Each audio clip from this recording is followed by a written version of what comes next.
Hello, everyone. Welcome back to the Two Friends Film Podcast. My name is Brian, and as always, I'm back here with Fowler. Say hello. I am around right now. Okay, perfect intro. And today we're here to talk about The Hateful Eight, a Quentin Tarantino film that was filmed in 2015. And so today we're going to actually omit the themes section because we have a lot of discussion questions to get through at the end of the video. But today, my main man Fowler here is going to take over the summary section because it is a rather long section. So feel free to take it away here. Yeah, and to be clear, it's just like Rashomon when we did kind of a more elaborate summary. It's not just that Quentin Tarantino loves Quentin Tarantino more than any Quentin Tarantino fan, which means his films are absurdly long. But in this case, it's a mystery murder film set in like after the Civil War, and so the details of when things happen and kind of the lead up is very important, as we'll get into later. Yeah. So, anyways, the film is about Major Warren, and he's a black former Union cavalry officer, is now a bounty hunter, and he's bringing dead bounties to the town of Red Rock to get paid. But Red Rock is very far away. His horse dies, and there's this lethal blizzard coming down on him. But he's able to survive by negotiating a ride in the stagecoach of John Roof the Hangman, another infamous bounty hunter he already knows, who's also heading to Red Rock with his live bounty, Daisy Domergue. Ruth and Warren bond, particularly over Warren's Lincoln letter, which is a letter that Warren has written to him by Abraham Lincoln when they had a war correspondence. They also saved the lives of Mannix. He's a lost cause Southerner, a virulent white supremacist, and he claims to be the new sheriff of Red Rock. The storm speeds up, so they have to basically stop at Minnie's haberdashery and wait for it to blow over, where they meet others. Senor Bob is the Mexican caretaker of Minnie's while she is gone. Oswaldo Mowbray is Red Rock's hangman and an Englishman. Joe Gage is a cowboy visiting his mother for Christmas, and General Smithers is a former Confederate general. Ruth is suspicious of the identities of the other members of the cabin, and so he interrogates and disarms all of them, besides Warren, who he makes a deal with. Ruth believes that at least one person in the cabin is lying about their identity and secretly there to kill him and rescue Daisy. Tensions and paranoia rise as the occupants kind of provoke and insult and kind of fight amongst each other due to their, racism and regional differences. Warren provokes General Smithers into reaching for his gun so Warren can kill him legally in revenge for his war crimes against black Union soldiers during the war. Mannix in revenge reveals to Ruth that Warren's Lincoln letter is fake. But things explode when someone poisons the communal coffee pot, which leads to both Ruth and his stagecoach driver dying. Warren then forces the surviving people against a wall besides Mannix, who he arms because Mannix almost drank the poisoned coffee, and therefore Warren thinks he's innocent. Warren points out inconsistencies in Senor Bob's story about Minnie, because unbeknownst to the rest of the group, Warren knew Minnie quite well, actually. Reveals that Bob is an accomplice of Daisy, but not the one who poisoned the coffee itself, and then executes him. Warren then threatens to force feed Daisy the remaining poisoned coffee if the poisoner doesn't reveal their identity as well. Gage confesses to poisoning the coffee, but before Warren can retaliate, he is mortally wounded by Jody Domergue, who's Daisy's brother, who shoots him from under the floorboards.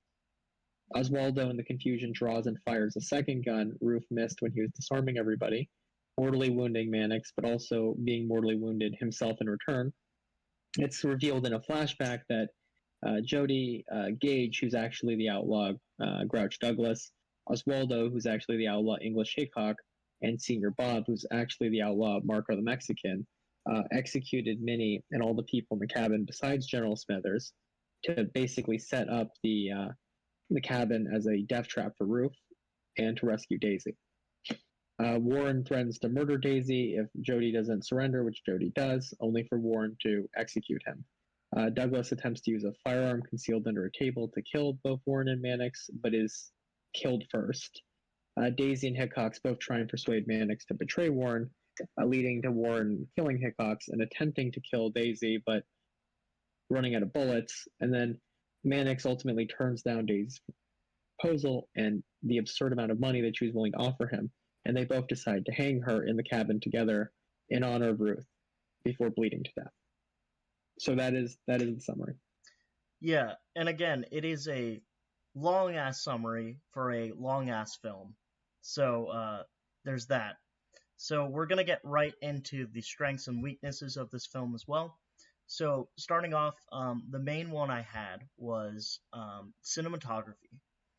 So Fowler, I don't know if you're a huge film like buff on terms of camera work and stuff like that, but this film was shot on 70 millimeter.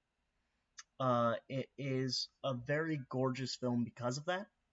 Um, and there's a lot of like long shots, especially in the early stages of this film, that establish Mm. the tone, right? Like the isolation of the environment, really, that there's no one out there to help them at all, right? So Yeah, it's all these kind of like slow panning shots of like the forest and the tundra covered in snow. It really fits the film because, as you kind of tell in the summary, the film is such a dark, bleak, amoral kind of universe, and the visuals do really well. My favorite personally is there's kind of this lead up when you meet Ruth first, and you when he's in the carriage and you can't see him, and in the flashback when all the bandits show up and before they show Ruth's face and the bandit's face, where like they use all this cool camera work to kind of build suspense. And like you see pieces of Ruth sticking out of the carriage over time, but like you don't see his face. Of the bandits, like they have long shots of like their boots, like stepping out of the stagecoach and like walking over the door. And I just thought that was a really cool way to build tension, and that was kind of unique. Yeah, that shot, especially like with the boots and everything. Something I know you mentioned throughout that too was like you really like the costume design of the boots because Mm-hmm. each boot like signified in your eyes um how each man presented themselves, right? Like the clean boots on what is it, English Hickox. His boots were like cleaner and more elaborate. Uh, And they had designs on them, yeah. yeah, indicating the type of man he is. Um, so it was really interesting to see that, and like that's actually another strength I can talk about too is the costume design, right? Like very unique. Every character has their own sort of unique style and everything like that. Obviously like mostly heavy coats because of the cold environment of Wyoming. But it was very cool to see that sort of pre or post Civil War sort of attire with everyone. Mm-hmm. Um, I was less impressed by the designs of the characters and more like their character building themselves. Because I think Tarantino has this tendency, like he introduces characters in like these bright flashpan moments, and they're very over the top and often like kind of one note, and then they die pretty rapidly. But like this mm, is there's actually a lot of detail and intimacy in the basically nine characters in this film, yeah, and they really go into the details of them. And he's very good at using the kind of murder mystery kind of style of this film to use that confessional, like revealing secrets component to like reveal deeper kind of psychology or like information about the characters and like all of them. And this film did a really good job of having you learn about all the nine characters.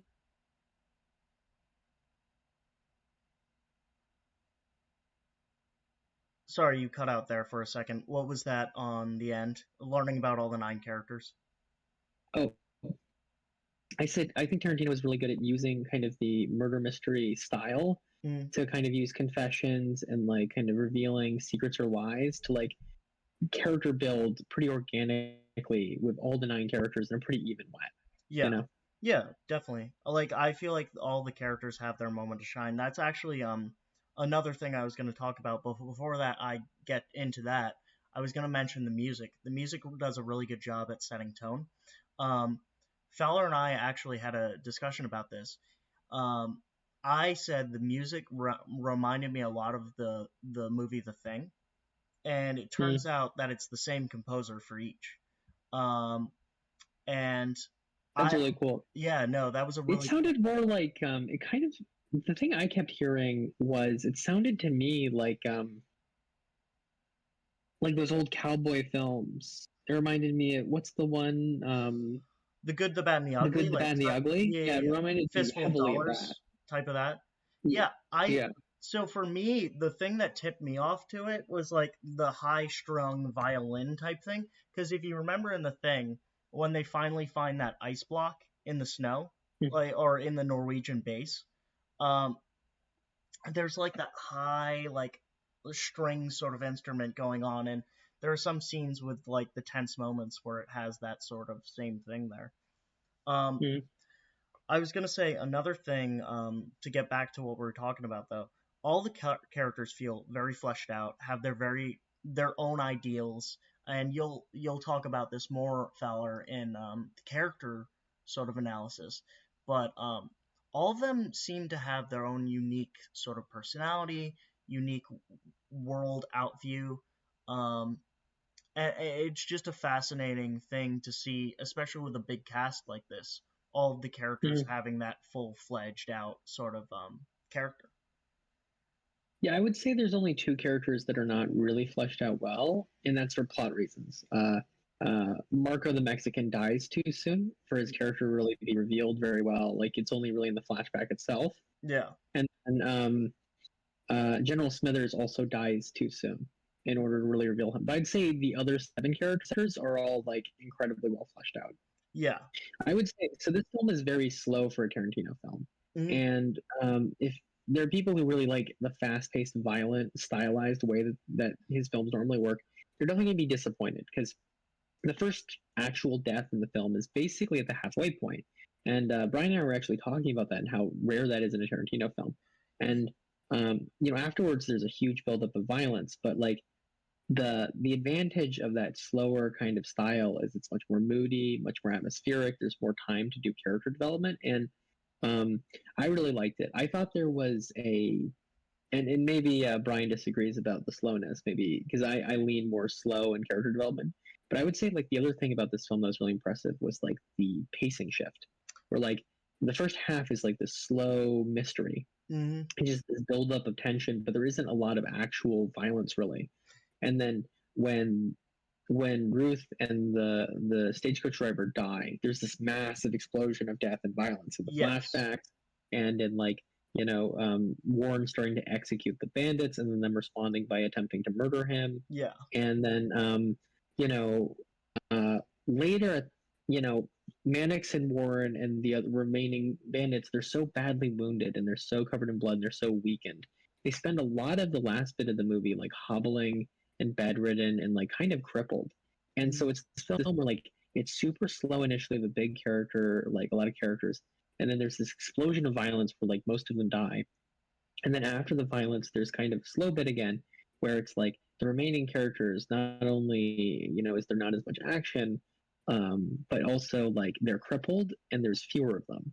And I thought actually the western mystery murder mystery kind of genre fused really well together in a way that kind of surprised me, where like the murder mystery style like really works well at the beginning where you have the big cast, and then it's not a normal western really in that like it's indoors and there are a lot of gunplay, but there is kind of that tension, a lot of like mood and just people kind of staring each other down basically and evaluating what they have and what they're capable of. And I thought that was a super cool genre fusion I've never seen before. yeah. I think for me, it's a really interesting thing to have this film, right? Because a lot of times when you have like a bottle episode of TV or a bottle film, where it takes place primarily in one location, you really have to think about pacing, right?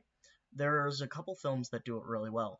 One I think that does it really well is Green Room. You haven't seen it yet, but we'll definitely put it on the list to like watch at some point. But it takes place in this one sort of like Nazi bar essentially, where people are just trying to escape it, right, without getting killed by all these white supremacists. And I think to speak on a similar point to this film, the film is 2 hours and 47 minutes. Um, Hmm. it's a long film. Um, it's an even longer film because there's an extended cut of it too that adds 18 minutes. If you're not watching the theatrical release. So, but I think it's one of those films that never really drags. I don't think there was a moment in the film where I was like actively bored throughout it, because even if there wasn't that like Tarantino-esque, extreme violence that is kind of his niche, um, it's driven by these powerful like character moments, especially early on. Like the Yeah, I whole would say like the first half of the film, the murder mystery part, like would not work if Ruth, the hangman, who's played by Kurt Russell, like he Mhm. carries the first half of the film. He really does. And Yeah, like if you watch the film and it was like a worse actor, um, this film would not be good, like at yeah, all. You know what yeah. I mean? Because Yeah, he is really the one who's chewing a lot of the scene work there, right? yeah, Um, I think actually this speaks to something too. The dialogue. The dialogue for this film is pretty solid. There's a lot of callbacks to like earlier moments, at the very end where they mention the thing about the hangman, uh, you know, uh, mean bastards need to hang or something to that respect, right? As a callback to what Ruth said during the dinner. Um, and there's also a lot of like dark humor in this that like really works well. You know, there a lot of times there are moments where it's just really like there's these really dark, like gritty sort of dialogue sequences and things mixed in with like gallows humor. Um, yeah. I would say just on both those points, like one of the things I like about this is like there's some movies that are very quotable, but they don't feel real necessarily. Like I mm, think there's a lot of great quotes in The Dark Knight. Like yeah, some men just want to watch the world burn is a great example of that. Like you'd either die a hero or live long enough to become a villain. yeah, But like they don't feel very organic, and I think Tarantino did a really good job in this one where like they're very quotable, profound quotes, but they sound like things that like rough men of the bush who kill people for a living would say. Like yeah, John Ruth has a bunch of them. You only need to hang mean bastards, but mean bastards you need to hang. Very poetic, very good, but like also something a cowboy might say. Well, not in your case, you had it coming, but other people maybe not so much. yeah, Um, you know, uh, um, and kind of there's a lot of characters in that are like that, where they're poetic to some degree, but in a way that feels much more real. Hickox is also really quotable. The difference between justice and frontier justice is the dispassion of the person pulling the lever, and that's there's no satisfaction for hanging when it's your job. Like those are more formal, educated quotes, but it fits his character because he's really inarguably the most educated person in the film, and I like that. And then the second thing I would say about the humor.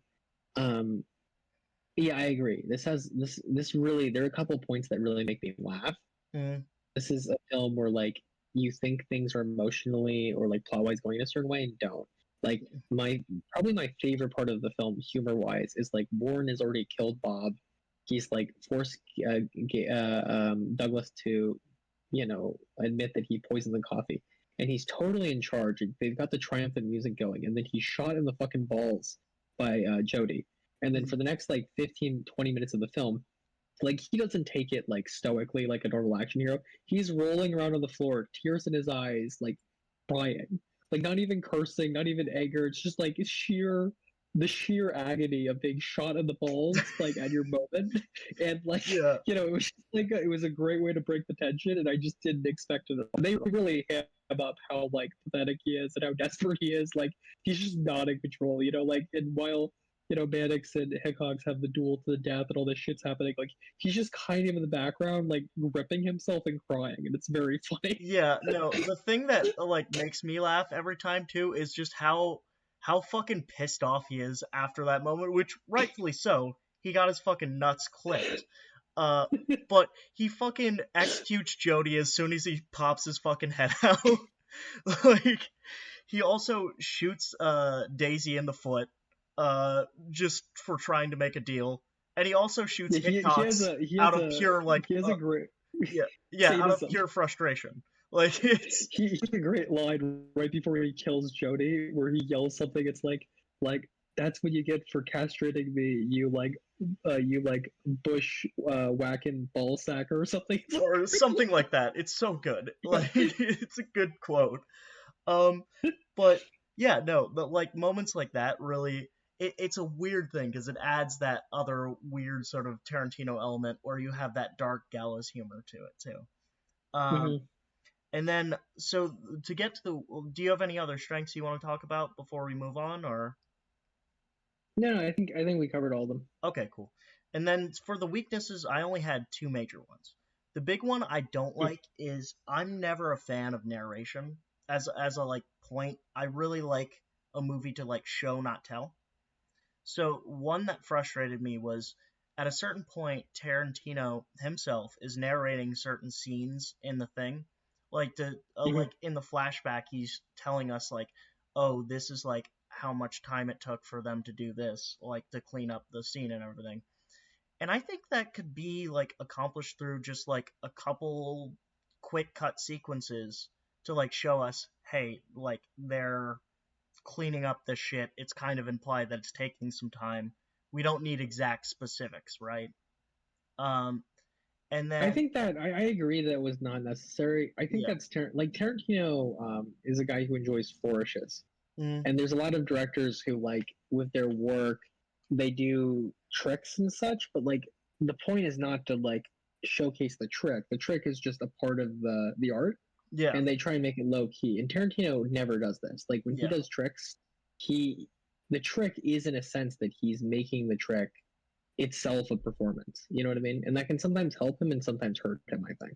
yeah. And another thing that I took issue with too was there was like this weird thing where there was like a slow mo speech pattern thing with Warren's character at the very end, and it wasn't like it was used once. It was used like two or three times, and it was just a very weird uh thing to put in there, I think. Like it felt out of place, I guess, as an editing thing. Yeah, I think it was supposed to be when Warren realizes he's unarmed, and if Mannix, the white supremacist, fucks him, then he's finished. But like, I agree. Like they could have had it once, and then they could have used other tricks to show like his helplessness, rather than just having it basically continuously. Um, I would say there are two things or three things for me, really quickly. Yeah. One is the slowness. I like the slowness, but like there will be people who have problems with it because it's just a much slower film Yeah. and paced very differently from other Tarantino works. Yeah. Um, I saw reviews that talked about how it's a super ugly film and it's a super like just evil film almost, and that's totally true. Like even for Tarantino, the characters in the Hateful Eight are vile, but and I would say it can be difficult to get through, especially if you don't like his like edge lord like super gallows um comedy. Mm, But like, and you know the characters themselves are like that. They're incredibly hate filled and irredeemable. But I think that's kind of the point. I think it yeah. weakens its commercial appeal, but like I think that's something to keep in mind. And then the other thing is like the twists. I kind Mm, of wish there were more twists. There's only one real big twist, and it's kind of a cheat because most of those murder mysteries is like which guy did it or which pair did it, and then at the end it's like, oh, it's fucking all of them. And I yeah. kind of wish, but also like my favorite part of the film was the mini massacre flashback where the Domergue gang kills Minnie and all of the people in the cabin. Mm, So and that sequence can't happen if it's kind of more traditionally using twists in order to uncover things. So I feel yeah. mixed about that. Yeah, I think like but all of those like most of those weaknesses you point out too are like things that I think also you can view as like strengths, right? Like Mm-hmm. I think for me like yeah, it's an ugly film where a lot of those people are vile as shit, but that's kind of the point. I mean, the title of the film is, after all, The Hateful Eight, right?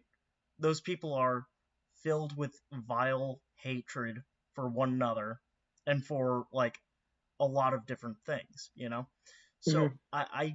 I think that, like, realistically, there aren't a lot of things to hate about this film. This film actually is probably one of Tarantino's better works, in my opinion. It's my favorite, but I'm also not a fan of Tarantino normally. So, Yeah. So anyway, was that everything you had though for weaknesses?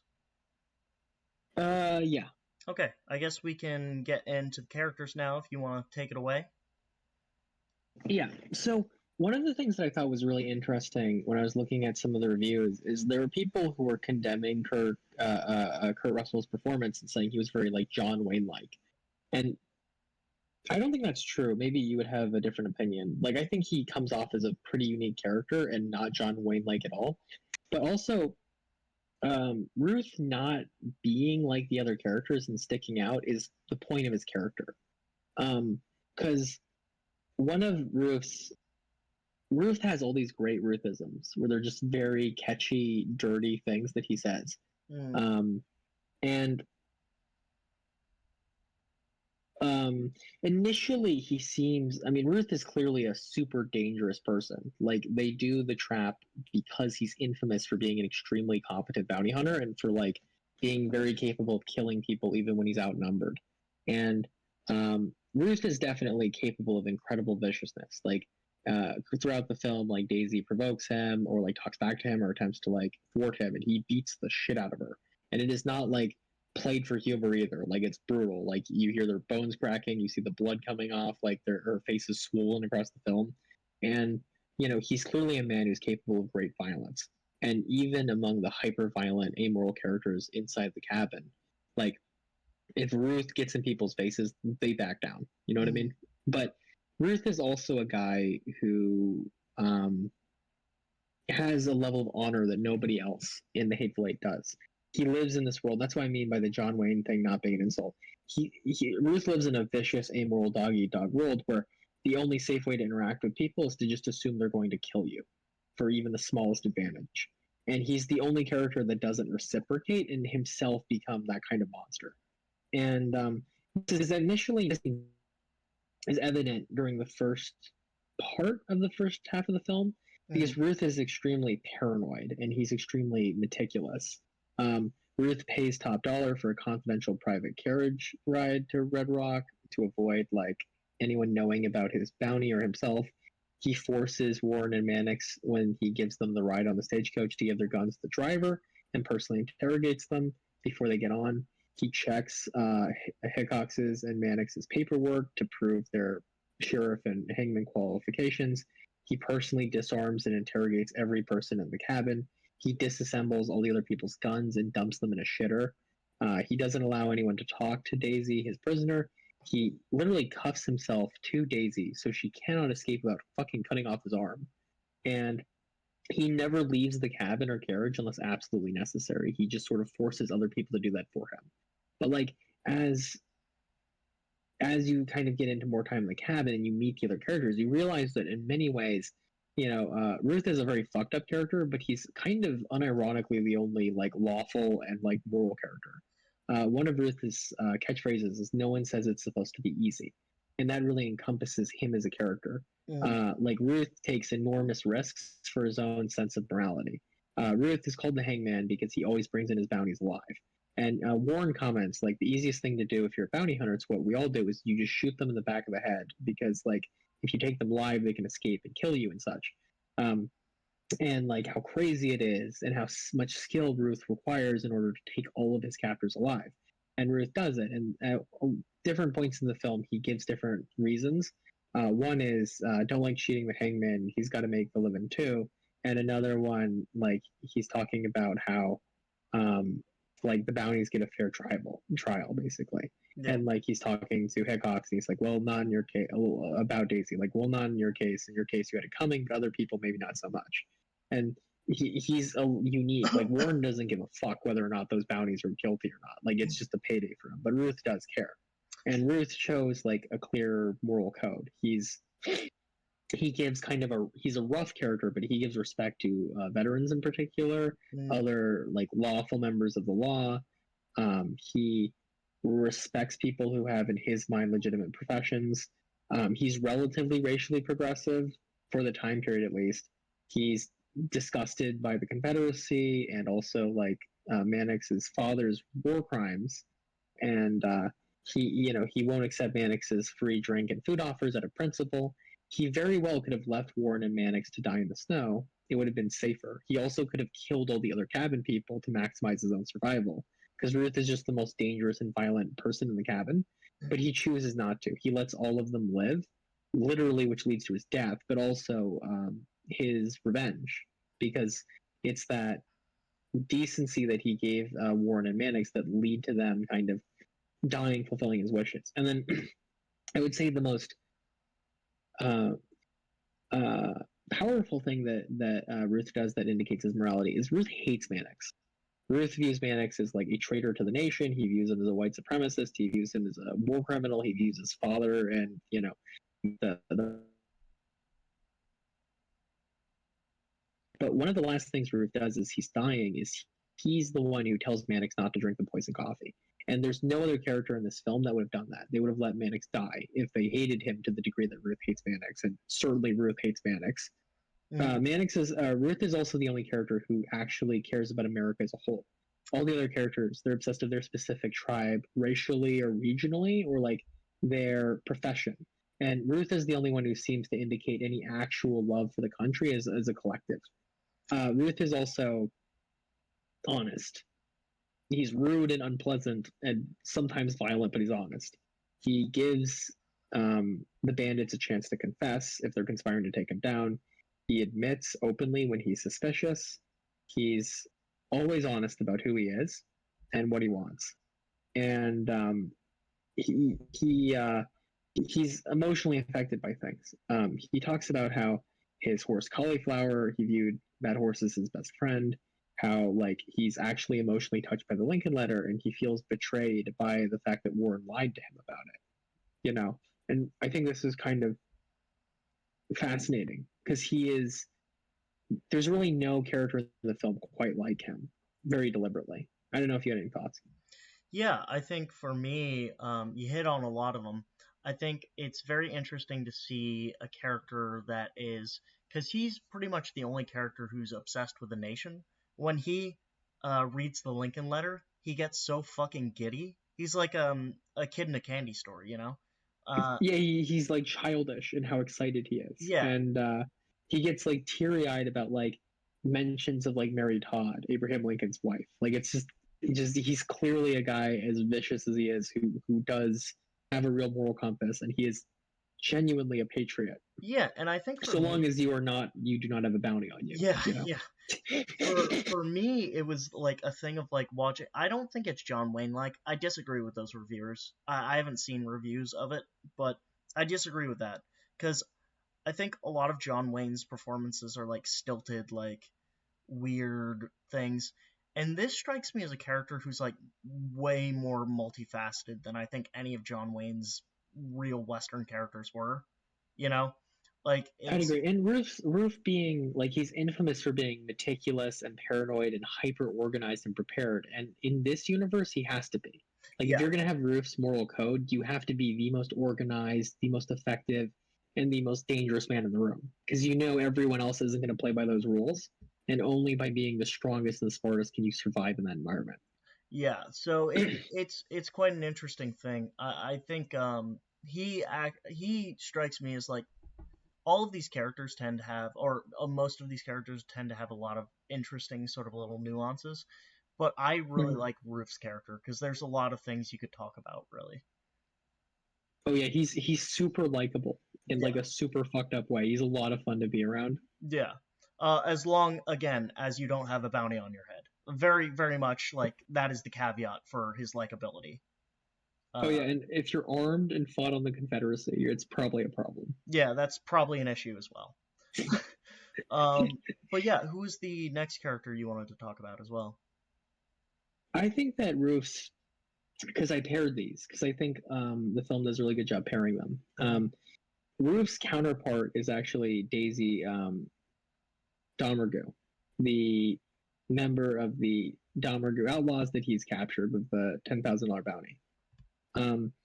Because For Ruth, like it's a profession thing. Like he does things because he feels honored by them and because he has an obligation to do it or because it's decent. And Daisy is not like that at all.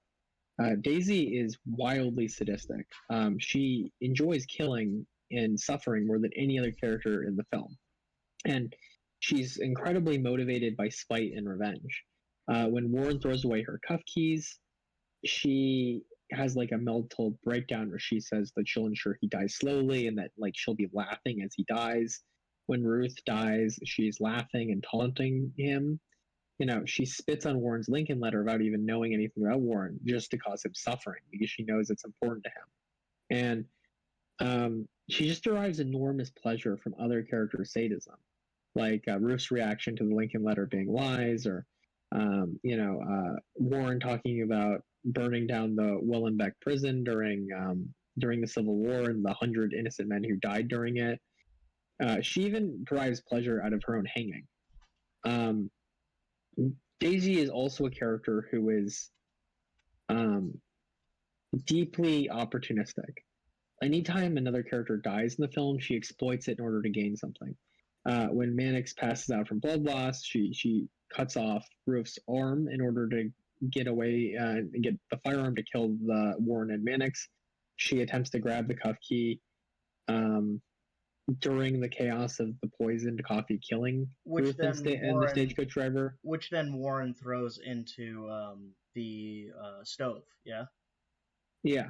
yeah. And then she's also wildly manipulative. She's a character that like she kind of lulls Ruth when he doesn't look like he's going to drink the poison coffee by relaxing him by singing an Irish ballad. She attempts to convince Mannix to kill Warren by like offering him money, offering rating about his white supremacy. And Daisy is not a white supremacist. She makes sexual overtures to Warren, a black man, during this film. And she threatens also to like kill all of Red Rock's citizens who Mannix is charged with protecting. And so compared to kind of the principled ruthlessness of Ruth, you've got Daisy, a character who is just nakedly sadistic and enjoys killing for the sake of killing and making people suffer for the sake of making them suffer. Mm. Uh, Daisy really has only one thing or there's only two things that Daisy does that are not motivated by her desire to survive. One is her love for her brother. Daisy doesn't seem to give a fuck about the rest of the gang, but she's super emotionally affected by Jody's death. Um, and she's willing to trade all the corpses of all of the other bandits who have died, basically, or are going to die, to, for her own gain, besides her brother's. And it's the one line she really has in the film. Mm. And then Daisy's personal pride about her resilience. Daisy is completely kicked the shit out of by Ruth and Warren at one point for being rude, insulting, provocative, and constantly feeding into Ruth's paranoia, which clearly is not going to help her. And she doesn't have to be. She's not like a Bender character. She chooses to, despite her own personal suffering, because she would rather be horrifically damaged than be submissive and cowed. Mm. And there's a really powerful scene where like Ruth is kicking the shit out of her for doing something, evil as she does, and she gives Warren this bloody smile. And I think that's really the encompassing of her as a character. Like, if Ruth is the principled kind of lawman character, Daisy is the feral Wild West animal that smiles at you with her teeth covered in blood. Yeah. Yeah, I think that character as a whole is it's a very interesting thing because you're looking at two sides of a coin, right? You're looking at like Mm. organizational skills and extreme paranoia and things like that. Uh, Ruth is ruthless in her own way. She's deceitful. She Or Daisy, lies. you mean, right? Or Daisy, I'm sorry. Daisy Yeah. is deceitful in her own way. She lies. She's like ruthless in her own right, and it's pretty consistent that she is doing anything it takes to get, like you said, get that sort of gain she needs to get. Um, I think like to see those two characters interplay as well, Hmm. it's very interesting because there's only one moment I think where Ruth doesn't absolutely fucking despise her, and that one moment is when she's playing a guitar until she decides to play a ballad making fun of Ruth. Uh, right?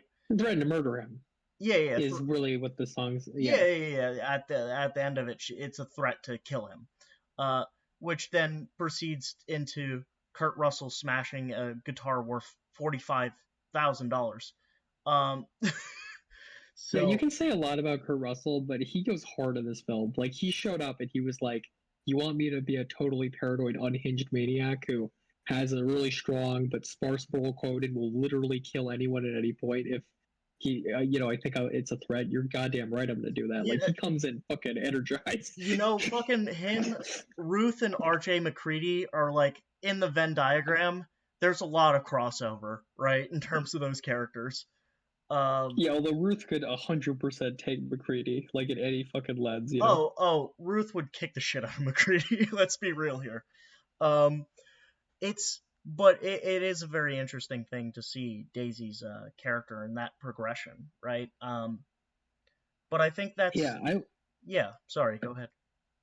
I would say the interesting thing is the main character of the film is, I think, the only character who is as amoral and morally evil as Daisy, and that's Major Marcus Warren himself. Mm, Um, Warren is, I think, an interesting contrast to Ruth himself, actually, because Warren has no principles and he will do literally anything to survive.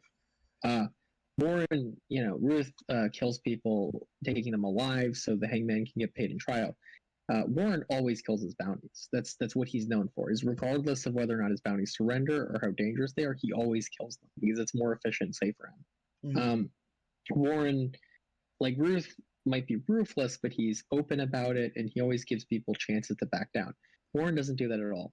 He sneaks up behind Gage and puts a knife to his throat, basically. He kills most of his kills when they are unarmed and surrender. He kills Jody, English Hickox, and Marco the Mexican, all while they're unarmed and surrendering. He attempts to kill Daisy while she's also unarmed and also chained up, basically. He threatens to force feed the imprisoned Daisy poison coffee, and she hasn't had a trial yet. We know she's evil by the end of the film, but we yeah, don't necessarily know that at that point. At the end of the film, he hates Mannix for being a white supremacist, but like Mannix and him are allies at the end because in the end, for Warren, the only thing that matters is that he lives. And Roof has like views his horse as his best friend. Um, Warren says that like his horse was old and it could not run the blizzard, and that he doesn't consider animals anything but property. yeah. Actually, Warren is willing when he burns down Wellenbach Prison, which gives him like his infamy because he escapes the prison by setting it on fire. He doesn't just kill Confederate soldiers; he kills his own fellow Union soldiers. Like the death count is like 30 Union soldiers, and he almost kills Mannix in spite. Warren totally believes Mannix is the sheriff, even if Ruth doesn't, and he still considers killing him. And yeah. then he kills General Smithers despite him being basically like an elderly old man who can't do anything. Mm, And then I would say the last thing is like his lying. Like Warren is an extremely adept liar. He might be the best liar in the entire film. He uses the Lincoln letter to sort of appeal to white folks and their sadness about their president being murdered and appealing to their patriotism in order to get things. And then when he manipulates Smithers into basically letting him kill him, he's manipulating Smithers' love for his son, his protectiveness about his son's masculinity and his sense of honor. And it's very uncomfortable the way that he provokes him into killing him. Smithers is a monster, as we'll get into later, but so all the things that Roof respects, like people's professions, fair play to some degree, decency, gratitude. Um, Warren not only doesn't give a fuck about these things, he exploits them in order to prey on other people. And um, he really only has one moment of honor in the entire film, and that's hanging Daisy in honor of John Root. And the other thing that makes it so uncomfortable is like Daisy's very sadistic.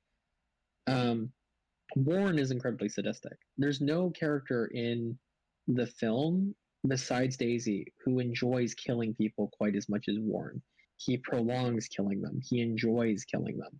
It's cathartic for him, and it's vengeance rather than anything else. Yeah. Yeah, I was gonna say, Warren, the only kill he tried to like morally justify, and the film talks about how they they like come to their own conclusions on it. Um, but the one he tried to morally justify was where he handed Smithers the gun. He As wasn't an trying to morally justify it. He was trying to legally justify it. So Ruth wouldn't. Legally justify it. Yeah. Let me correct on that. Legally justify shooting this man because technically it would be self-defense, even though he goaded him into like shooting him or trying to shoot Yeah, him. and that's another difference between him and Ruth. Where Ruth actually does believe in the law to the extent that he won't kill his bounties unless they have a trial. For Warren, the law doesn't matter. It's a means for him to get paid by killing people legally, and it's a means for him to justify killing people who are not actually criminals in the eyes of the law. Mm. Yeah, I think Warren is a truly despicable creature as well. Like there's a whole before he kills Smithers, there's a whole diatribe he goes on about how he forced his son, and this is most likely a lie. I think Smithers' son. Yeah, it's definitely a lie, I think. I don't think he actually did this, but he told a story about how he forced Smithers' missing son to orally fillet him like against his will, uh, and then murdered him. It's just a brutal scene. Also, just deeply uncomfortable. Like it just makes you like amongst all the other shit that goes on in this film, that is probably the most uncomfortable scene in the movie. Yeah, I would agree. And it's yeah, and it's part of why you don't particularly feel bad for Warren when he's shot in the fucking balls and permanently castrated, and he slowly bleeds to death on the bed. Is like he's not like Jules' character in the Tarantino anthology. Like Warren is an enormous piece of shit. He's arguably one of those evil characters in the film, and you could argue a lot of the bandits actually have more morality than he does.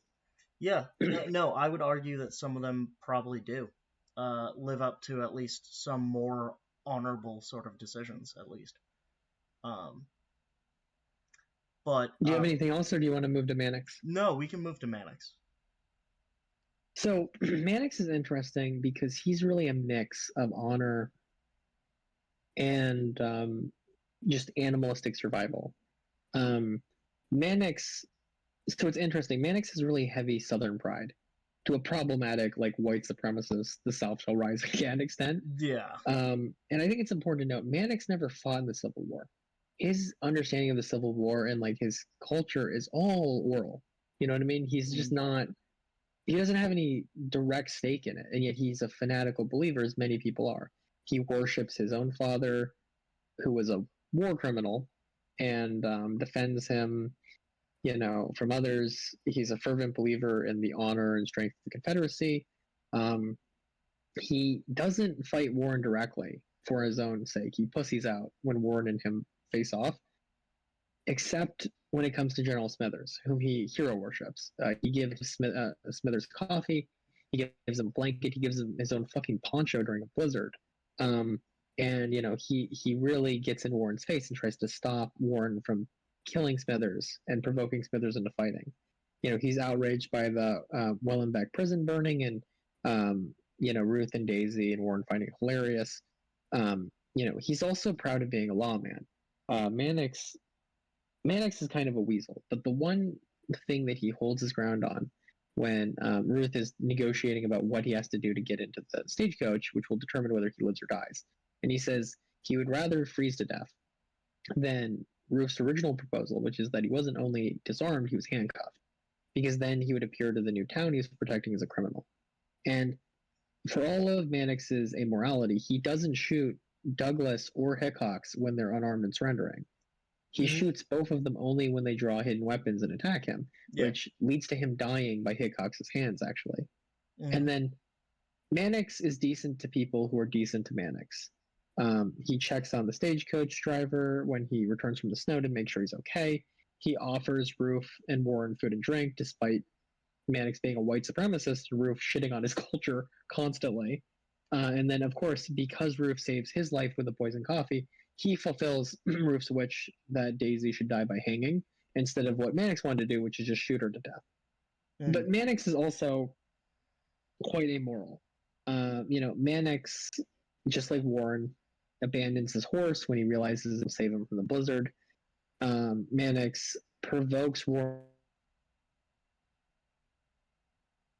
and pussy in the stagecoach because he knows Warren can take a man to man.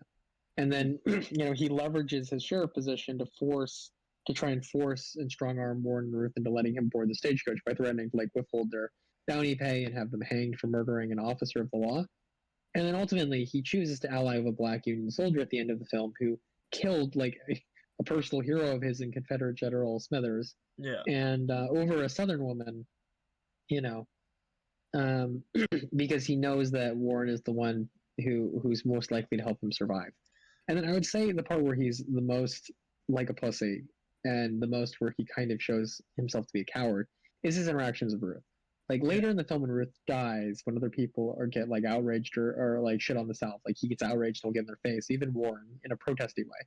At the beginning of the film, Ruth says some insane things about the South. He calls them a bunch of losers gone loco is his description of the Confederacy, Yeah. and he just has all these miserable things to say.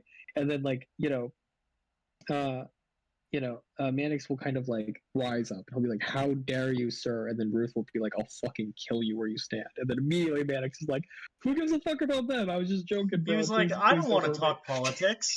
You guys brought it Yeah, up. Um, no, another yeah, thing, but actually, another uh, thing I wanted to mention before you continue too is Mannix is super perceptive. His ability to call bullshit on people and pretty much be right on it is pretty profound. You know? Mannix is good at reading people, and then Warren is the one who's actually perceptive spatially and object wise. I think is Yeah. their intelligences. Yeah. To be fair to Mannix, I mean Mannix is definitely a coward and a weasel, but I also would probably back down from any belief if an enraged Ruth holding a shotgun and I was unarmed, was like, "You want to fucking go?" To be fair, also, I'd do the same if fucking Warren held me at gunpoint. Are you kidding me? Because the Yeah, difference that's is Warren would shoot me. Ruth would threaten it but not actually do it. Warren would just fucking shoot me, dude. You yeah. know? In the carriage, there's a funny dynamic where like Mannix gets on the stagecoach. He doesn't know who Ruth is or who Warren is, but he immediately knows who Ruth is just by his reputation as a bounty hunter. And the initial part, Mannix is tiptoeing around Ruth, who he realizes hates the Confederacy and also the South, and he's just trying very carefully not to enrage Ruth. And then he realizes that Ruth does have some respect for the lawman and he doesn't commit crimes, and then he starts flaunting this, and then he makes the mistake of flaunting of Ward, who immediately pulls out his gun, puts it to his temple, and is very clearly considering just offing him in the middle of the stagecoach. And he's like, "Oh damn, Ruth might be more dangerous overall, but Ward doesn't give a fuck. Ruth does respect the badge. Ward does not respect the badge. He'll fucking bury me in the snow without a moment's hesitation." For sure. Yeah. Um, but yeah, that's the only comment I had to say about it. It's the perception thing that I think is pretty important to his character too, or sort of being able to read people. That is. Yeah, I would agree. I would say the Outlaws are really good at this in particular. You really see throughout the movie how they consistently do the things that define their characters. And not all big ensemble casts do that, actually. So the two outlaws that I would pair next is um, Grouch Douglas, who's the 10K bounty member of the Dahmer Do Outlaws, and the one who pretends to be a cowboy visiting his mom. Douglas is. There are two things that make Douglas a formidable bandit and also make him a seasoned survivor. One is that Douglas is totally fearless. In a film about everyone being worried about being murdered, and it's literally everyone, Douglas is the only character who is unafraid of death. He's just not afraid of it. And he's also the only character that is unafraid of Ruth. When Ruth is stalking his way around the cabin, interrogating people and taking away their guns, uh, you know, um, Douglas doesn't even bother to look up from his writing when Ruth first interrogates him. And then when Ruth is seeking to disarm everyone, he's not even getting out of his fucking bed. And then he refuses to give Ruth the gun and implies he will fucking fight Ruth to the death over the gun. Um, you know, um, Douglas is the one to openly defy Ruth and Warren when each of them is respectively in control. He only surrenders his firearm to Ruth when Warren sneaks up behind him and presses a knife to his throat. And then he only presses himself against the wall when Warren orders everyone to the wall. When Warren fires a bullet near him. Marco, the Mexican, and English Hickox, they go to the wall immediately because they realize that, they don't have fucking guns and Warren's crazy. But like Douglas evaluates, and you can kind of see that he's like considering just refusing or taking him on unarmed. And then the other thing about Douglas is there are other characters who are probably more sociopathic, but he's just insanely ruthless. When General Smithers dies, everyone else tries to draw straws to determine who's going to go out in the fucking snow and bury the body and handle the corpse. Douglas fucking agrees to it. He volunteers. He's the only one. And you see this most particularly during Minnie's massacre, where Minnie and all of the people in the cabin die initially. Like Douglas lures Judy, who's the stagecoach driver. He likes Judy, and he finds her funny and charming. He kills her despite his feelings, and he lures her in by offering her peppermints that he's chewing on. And later you learn that he hates peppermints. It's just a lure to bring in Judy. And then the instant she gets close, as the only bandit who feels anything for any of the members of Minnie's staff, he kills her anyway. And I think one of the most cold-blooded parts of the entire film, I had chills, is Marco really badly wounds the stable boy, but he's not dead. And Douglas volunteers to finish off the stable boy. And it's such a casual, unhurried affair. Like he kind of walks casually out. He gets his rifle from the stagecoach, and then he just follows in a very hurried way the blood trail. And then while the stable boy begs for his life, he just casually loads the gun, aims the gun, and then just executes him. And people a sense of empathy, like begging, talking about his family, just seeing him wounded, seeing the blood. To Douglas, these are just conveniences for him. You know what I mean? Mm-hmm. They're just like theater as he does what he's definitely going to do. But Douglas does have his sense of honor and respect. Douglas respects other skilled killers. When Mannix is threatening to murder him because he correctly, accuses Douglas of poisoning the coffee and killing two men in cold blood, Douglas tips his hat. And then he compliments Warren for sneaking up on him and placing a knife to his throat, even though he loses his gun and holds no grudge against Warren later. And then Douglas is fanatically loyal to the Domergue gang.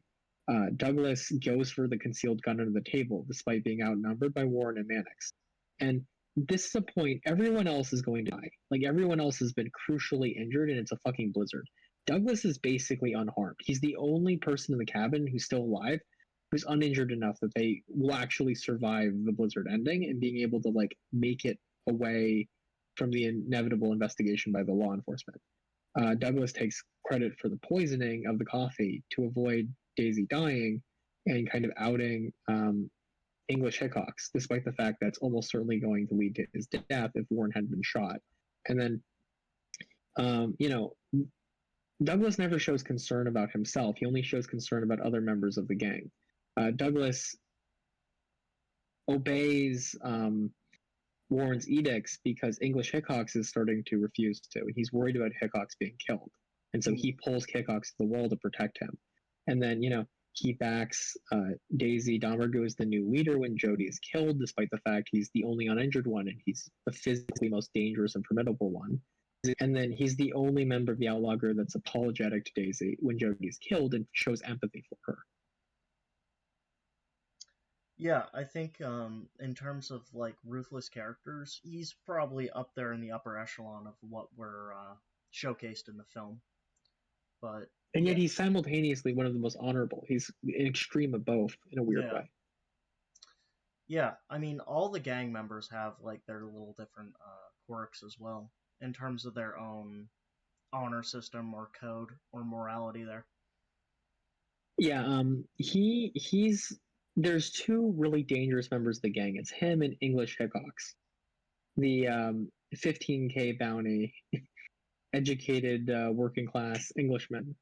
And Hickox has two things. Like if the thing that makes Douglas dangerous is just how big and vicious and fearless he is.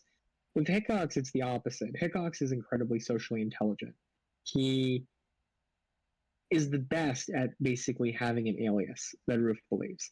And he gains Roof's trust by being able to talk like a hangman and Roof's kind of natural respect for lawmen to ingratiate himself. He uses small talk to kind of ferret out like who's with Roof in the stagecoach, whether they're armed, whether they're also going to seek to protect Daisy. Um, he puts on this posh English accent. He uses how small he is, his kind of friendliness, being very courteous even to Warren in order to appear very harmless, which is how he mortally wounds Mannix and also how he kills his first victim in Minnie's massacre, where he gallantly offers to help her, get something, holds the ladder, and then it gives him the perfect position to execute her from behind. And then um, Hickox is also incredibly cunning and a good organizer. Hickox helps Jody plan Minnie's massacre and also organize, gets rid of the bodies. He hides the gun under the table that Douglas later uses to try and murder Warren and Mannix. He hides a second hitting gun on his person, which Roof doesn't find when he disarms him. And then, he's the one that directs Douglas and Marco the Mexican on when to begin killing during Minnie's massacre. Um, but again, like Hickox is also fanatically loyal. Hickox is loyal to the Dahmer gang as well. He backs Daisy when Jody is killed as the new boss.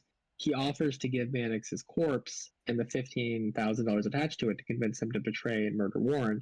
And then he continues pushing Mannix to betray and kill Warren, even after Warren threatens to kill him if he does so, and then later actually does.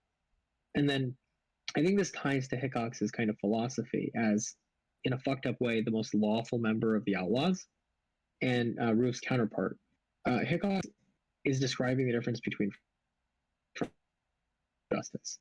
And he says, like, basically the difference is the dispassion of the person pulling the lever.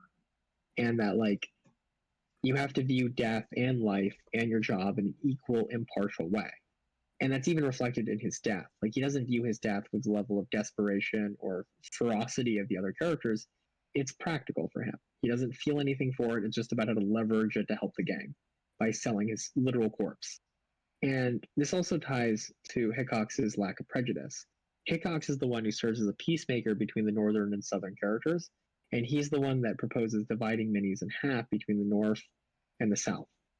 And that's kind of Hickox's character and what makes him so terrifying, but also in a strange way most honorable. Is he's a character who's a formidable seasoned killer, but he does so feeling less personally for any of his victims and deriving the least amount of pleasure in killing them. Yeah, I think he has the most potential to really showcase that um, kind of cunning. I think there are a couple scenes where he drops the act of being this educated, or not educated, but like this formal sort of thing he's doing.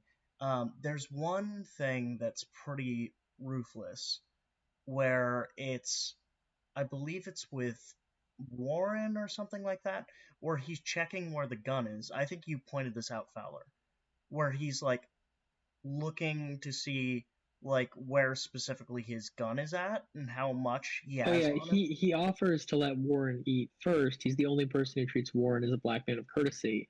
And then you're watching and you realize the only reason he asked is so that he could get kind of behind him and figure out where he's holding his gun, you Mm, know? And that's all Hickox is. Like he's just this exceedingly cunning, completely emotionally detached killer. yeah. Yeah. Yeah, Sorry. Go ahead. the other three are much faster. Mm, Uh Marco the Mexican, he's worth 12K. And He's actually Brian's counterpart in this film. That is Uh, bullshit. Fuck you for that. Um, so, okay. so Marco the Mexican, his survival skills. So he might be loyal to the Donargu gang, but we don't know because he dies so early.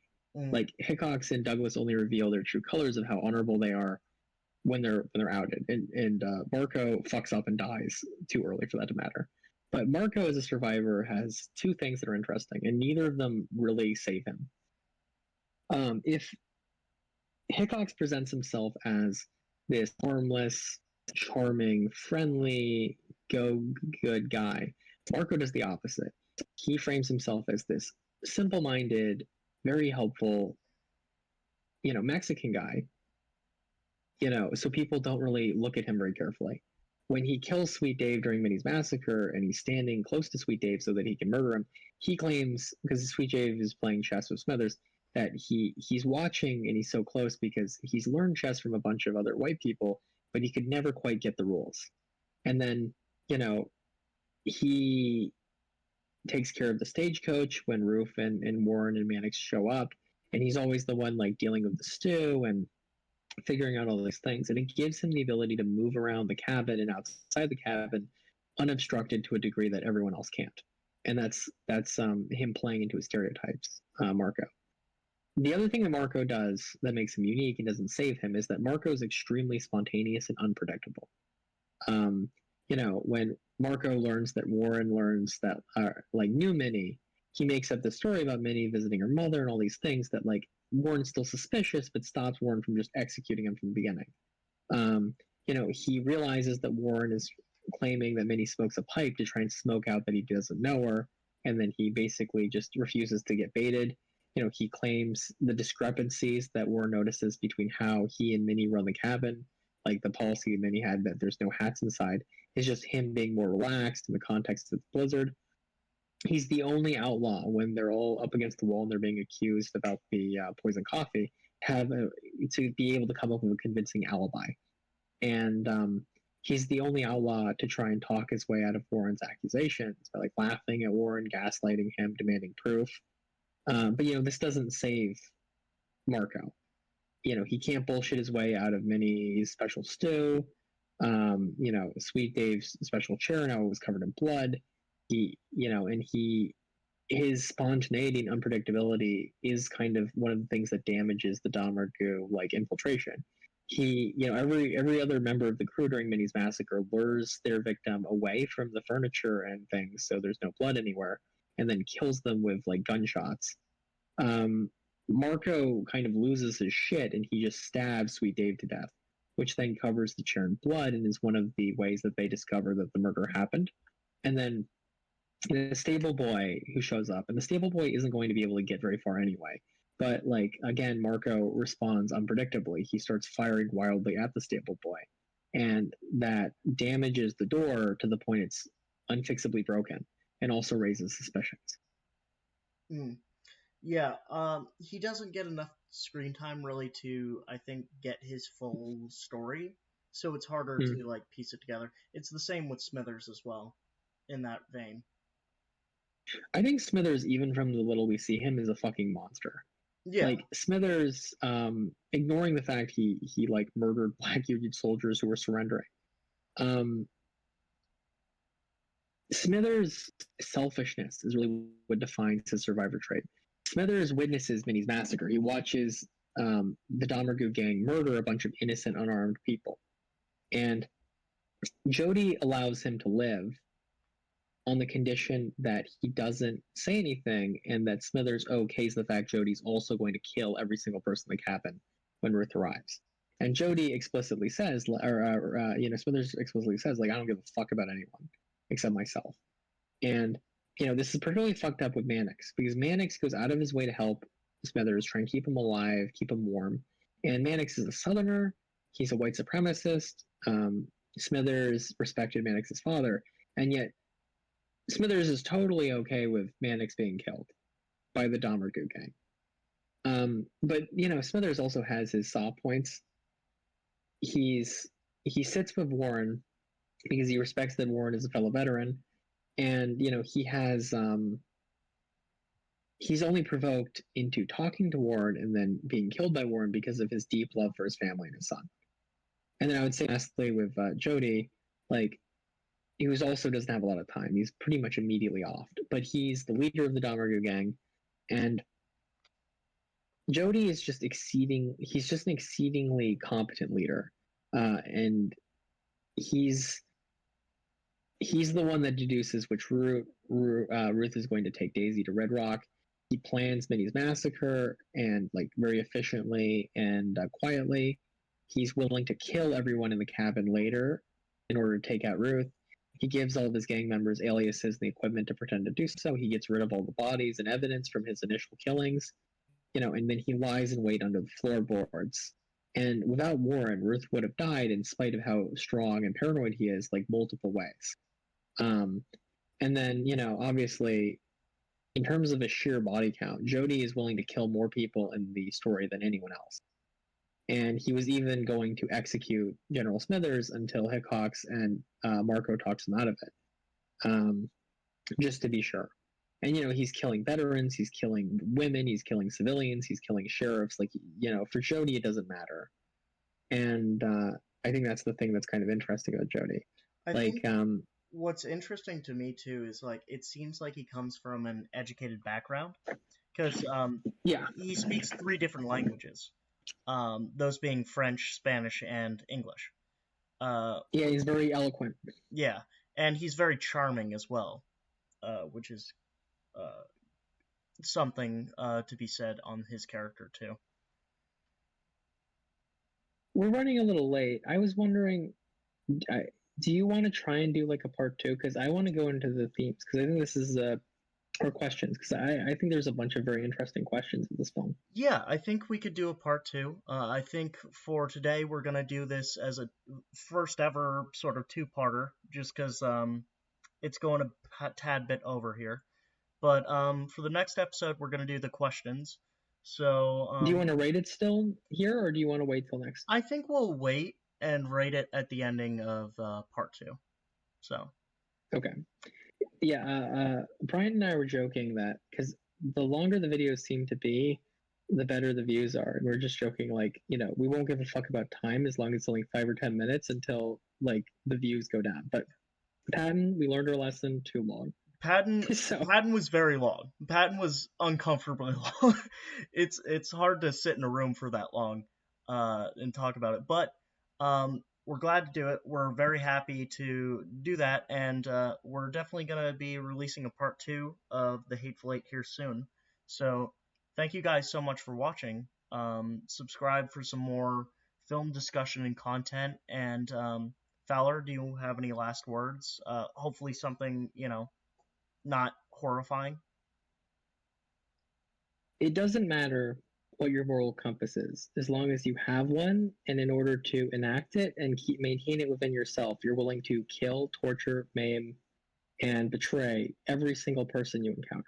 You had it in the first half, and then you just kind of veered to the right. So thank you for that. Appreciate it as always. Listen, art is all subjective. That's just my subjective interpretation of this film. Okay, Fair enough. Can't hate me for that. All right. Take care, and y'all have a good rest of your day.